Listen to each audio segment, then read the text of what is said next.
Welcome, everyone. I'm Angelo Robles, and welcome, although we don't really see the sunshine, to Los Angeles. The case for Bitcoin, a sovereign asset for a sovereign family office. So let's get serious. You want to talk about sovereignty? You want to talk about protecting generational wealth in a world that for sure is fragmenting? Then we need to talk about Bitcoin, because for all the noise, all the volatility, I'll go with media narratives. Here's the truth. Bitcoin is the most important monetary innovation in the last 100 years. And if your family office, which would be the majority of them, doesn't really understand it, doesn't truly own it, and isn't integrating it, it's just a matter of time, not just being left behind, but honestly, really exposed. So let's walk through this, and many of you have heard me talk about this a lot lately, like first principle thinkers.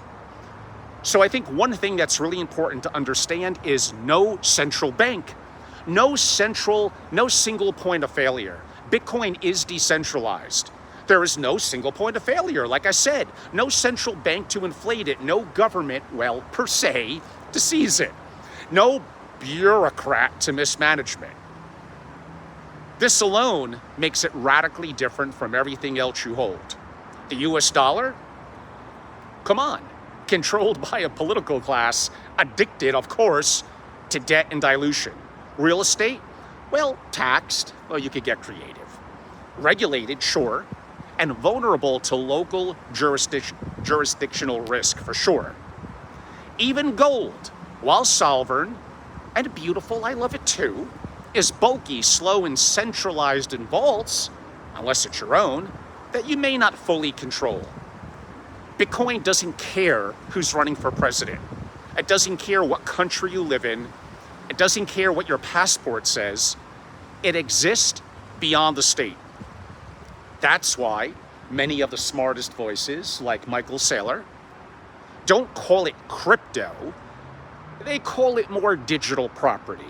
Better yet, digital energy. I may get into a little bit of proof of work, which relates to that digital energy shortly. We'll see if I'm feeling it. So, Bitcoin is compressed time and capital, encrypted in code, secured by the world's most powerful computing network, and stored in a way that no nation state can cancel or inflate. That's sovereignty, pure and simple. So, and many of you, even if you're not that familiar, when I mention Bitcoin, when I mention the word 21 million, you understand. Forever, I hope. This is the hardest monetary cap in history. Only 21 million Bitcoins will ever exist. That number, in theory, can't be changed. Definitely not by a president, not by Congress, not by the Fed, not by war, and not from a pandemic. Try that with fiat. Try that with bonds. Try that with any central bank promise on earth. Now, Bitcoin doesn't promise stability, but it does promise scarcity in a world drowning, and probably will continue to do so, in printed money. In that example, scarcity is salvation. You don't really need to believe Bitcoin will become the global reserve currency. You just need to believe that people will want to store value in something that can't be inflated.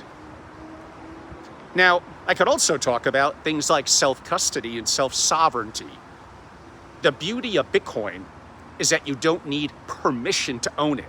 You can, if you would like to get a little more tech savvy, self-custody it. You can cold store it. You can even send it peer-to-peer. You can transact across borders with no bank in the middle, no wires, no SWIFT delays, no censorship. This is not just about, although I could argue part of it, about asset allocation. This is about infrastructure. Owning Bitcoin means owning your own monetary rails in a time You can't argue this. With rising geopolitical risk, rising banking fragility, and centralization creep. Why would you not want to do that? I promised I would come back. I don't want to get too techie on POW, the consensus mechanism that Bitcoin uses, proof of work. But why energy secures your wealth. So let's zoom in on something most allocators don't understand but should. Proof of work. It's not just jargon, it's the reason Bitcoin works when most everything else inevitably breaks. Unlike fiat, which is created at the keystroke of a bureaucrat. Unlike corporate equities, which dilute on an executive whim, Bitcoin is mined, earned, secured through energy. Each new Bitcoin requires real computational work, electricity, hardware, time, capital. So, does this make it unforgeable? That's the word I'm looking for. Unfakeable, undebasable. Oh, that's the one. Proof of work ties digital value to physical cost. It's not a flaw. It's a feature. It means that to attack Bitcoin, you don't just need code, you need megawatts, infrastructure, a global hardware fleet.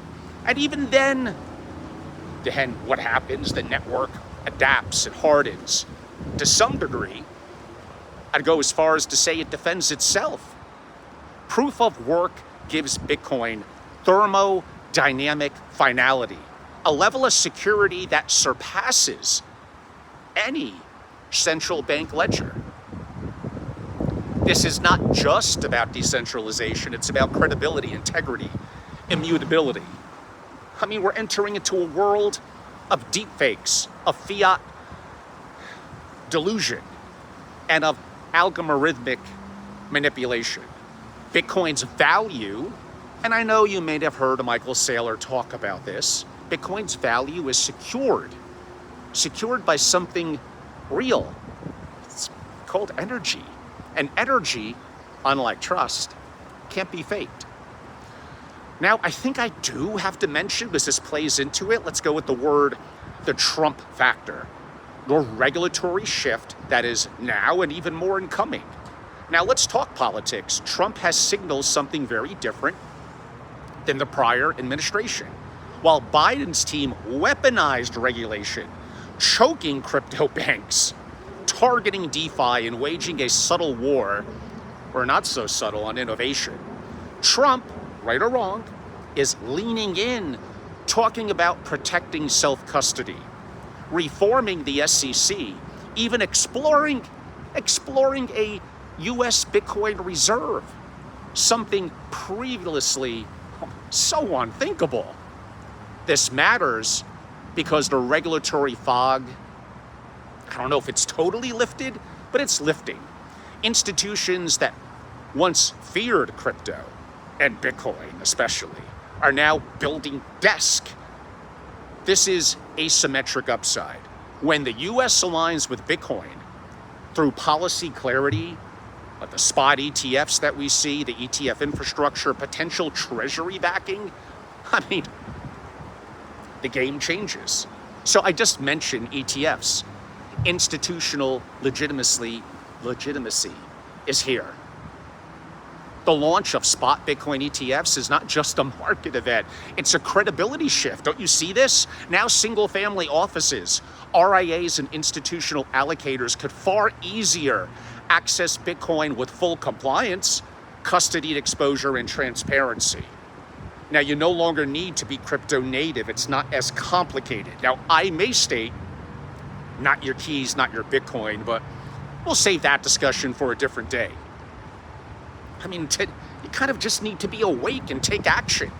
So names like what? BlackRock, Fidelity, Franklin Templeton are now offering regulated on-ramps on Bitcoin. What was once fringe is now front page. So maybe the last core point we'll see. Bitcoin is not just a bet, it's a hedge. It's a hedge against a broken system. Let's be blunt. The system you were told to trust, it's crumbling under its own weight. 37 trillion in US debt. Interest payments that are outpacing defense spending. Is that going to end well? Inflation, deeply individual, especially for the ultra wealthy. A Fed trapped between credibility collapse and liquidity addiction. Fiat currencies, terminal debasement across the world. Bitcoin, now it doesn't fix all of that, I get it. But it's your exit door if those things get worse. You're not allocating it to hype. Pardon me as I'm walking around, hopefully it's not too distracting. You're allocating into optionality in case the traditional monetary engine breaks. So, man, I think I'm on a roll on this one. Let's be honest. The real inflation, your real inflation is probably higher than the CPI. If you're wealthy, really wealthy, your inflation isn't just 3 or 4%. I mean, it's the cost of private school tuition, private equity access, medical innovation, security as you define it, political influence, land scarcity. That's your inflation basket. It's not no 3 or 4%. Wake up. Bitcoin is an asymmetric hedge it's a hedge against the creeping erosion. So maybe my final word, it's time to re-enter the arena. Maybe you were active in Bitcoin a couple of years ago. Yeah, you saw that, I almost fell. And you thought this was AI. This is really me, mispronounced words and almost falling at all. Maybe you faded when the price dropped. You got scared in 2022. Maybe your CIO told you it was too volatile, too risky, too misunderstood. But the world has changed. The infrastructure is better. The narrative is tighter. And for sure, the need is a pretty good view. The need is greater, and the window is likely narrower. You don't have to go all in. You just have to not be all out. Perhaps a single digit, diverse allocation to Bitcoin isn't so radical. Maybe it's rational. In a world this unstable, your family office deserves an asset without a single point of failure.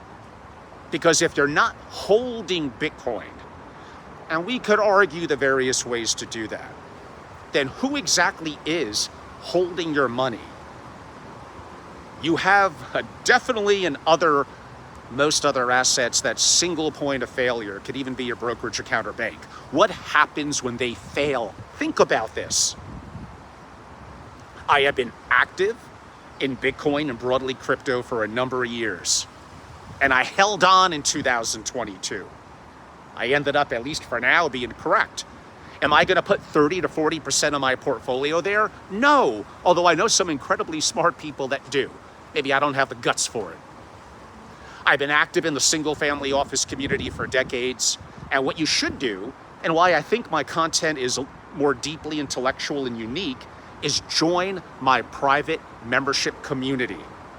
I'm the original founder of Family Office Association, sold it, retired, active allocator, own family office, and owner of SFO Continuity and Billionaire Mastermind, Family Office Mansion, and the AI Family Office, based out of all of those. I do love the great state of Wyoming. Be a part of something special. We're marching up to 100 incredible families. I'm here in LA at a beautiful home of Adam, one of my relationships. We have dozens of incredible allocators and families, and one more hour coming together, kind of around the Milken Conference here in LA.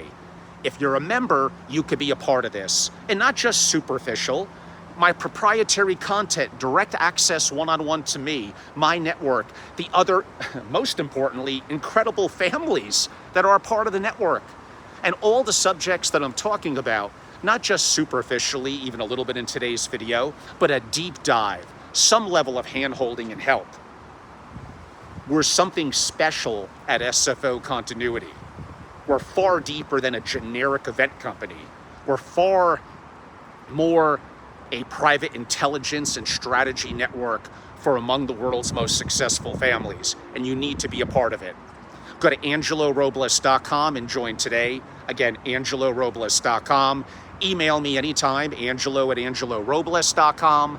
And you could also text me, 203-570-2898. Become a member. Go to my membership tab on my website and join. Be a part of something special as we march towards 100 families.